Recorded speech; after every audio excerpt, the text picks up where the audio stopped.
Where does the legislative agenda go now? And are you expecting to do a second reconciliation package later on in the year? We have long planned for at least 2, possibly 3 reconciliation bills, one in the fall and one next spring, that would continue to allow us to do this on a partisan basis where we only need Republican votes and we don't have to drag Democrats along. In addition to that, we will continue to get the country back on a path to fiscal responsibility by rescissions packages that will come from the White House and will enact and claw back spending and eliminate fraud, waste, and abuse in the multiple reconciliation packages and in appropriating at lower levels of funding.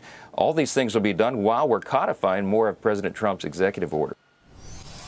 And that's House Speaker Mike Johnson with me on Sunday Morning Futures on Sunday, discussing what's next in the Trump agenda and the congressional agenda. The Senate is expected to vote on a GOP-led rescissions package this week, which would codify $9.4 billion in federal spending cuts. On the table, cuts to public broadcasting and foreign aid. Joining me now is Tennessee Senator Bill Hagerty, a member of the Senate Banking and Appropriations Committee. Senator, it's good to see you. I mean, it's hard to say, well, the rescissions package is going to stop foreign aid, because that's really not what was USAID.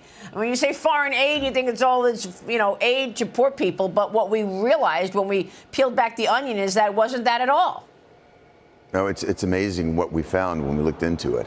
And the amount of this rescissions package, I think, is just a start. I think your interview with the Speaker was absolutely wonderful in terms of laying out the fact that we're on a progression to actually bring fiscal responsibility back to America. It's going to take several steps, but this rescission package that's coming before us this week, an incredibly important first step. What we're going to see is a cutback on programs that have been wildly mismanaged. And if you think about the way these programs have been allowed to grow, I mean, we're funding lesbian programs in Canada. That's absolutely ridiculous that the U.S. taxpayer should be on the hook for these types of boondoggles. So this is a first major step. I'm looking forward to getting it passed this week and continuing down the path of fiscal responsibility.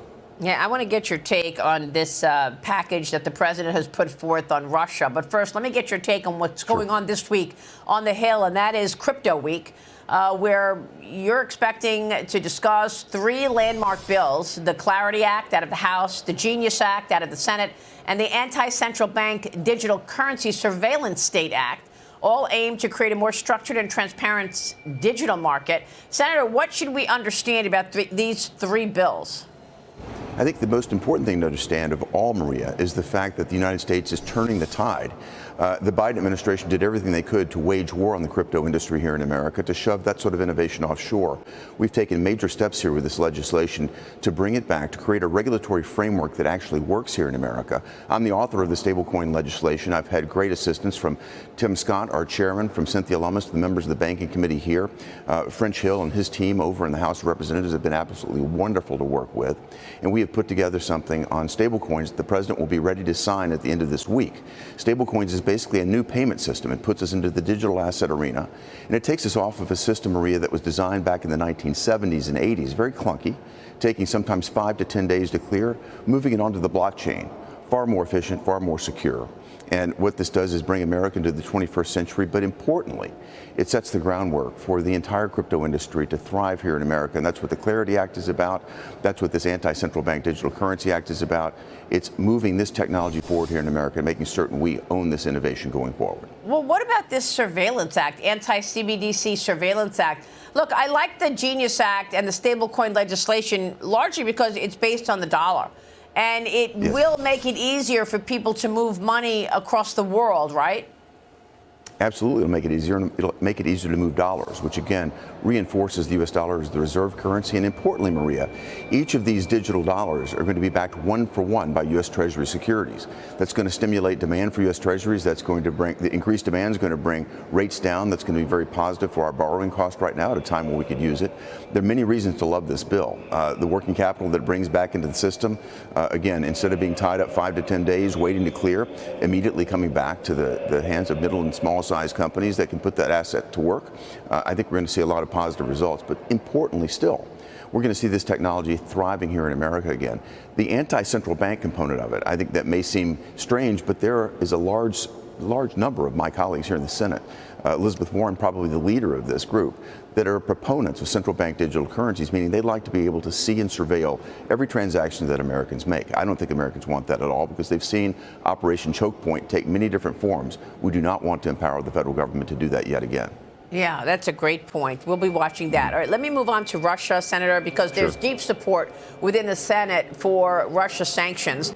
President Trump giving Putin a 50-day deadline now to end the war, threatening 100% secondary tariffs on Russia's trading partners if a deal is not reached. So if China and India want to buy oil from Russia, they'll face 100% tariffs. Comes on the heels of the president making another deal with NATO members for European allies to buy billions of dollars in American weapons from our weapons makers and then go on to distribute those to Ukraine.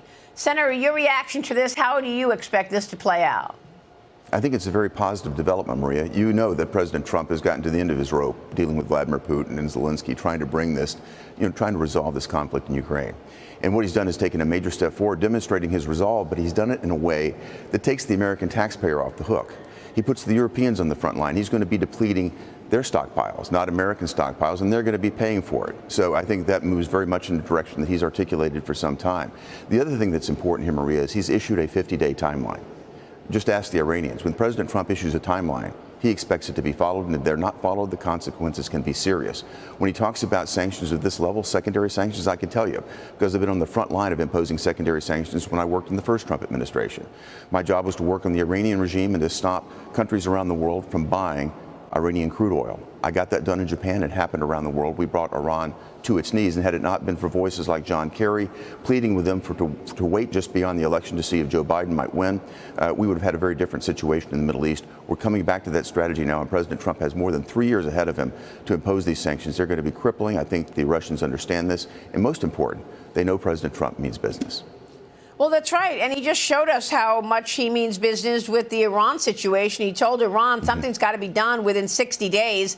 On day 61, Israel went in there. Now he's telling Russia something's got to be done in 50 days.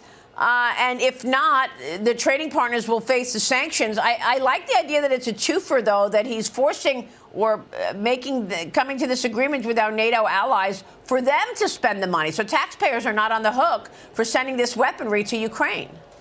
That's a great point, Maria, but I think you're exactly right, and I can't underscore this enough. Vladimir Putin knows, and President Trump has demonstrated his resolve, 50 days means 50 days. And if he violates that timeline, the consequences will be severe. Now we finally have, under Secretary Scott Bessent, we finally have the capacity back to enforce our sanctions. Under Joe Biden, sanctions enforcement went away. And that really is sad, because we had capable people at the U.S. Treasury that were responsible for doing this. They were told to stand down. Now Secretary Bessent is bringing in a team that understands exactly how to do this. We're going to see real results here. All right. I know the support is in the Senate. Mike Johnson told me that he would bring it to the floor in the House as well. So we'll be watching the developments there. Senator, always a pleasure to see you. Thank you. Bill Hagerty joining us on Capitol Hill.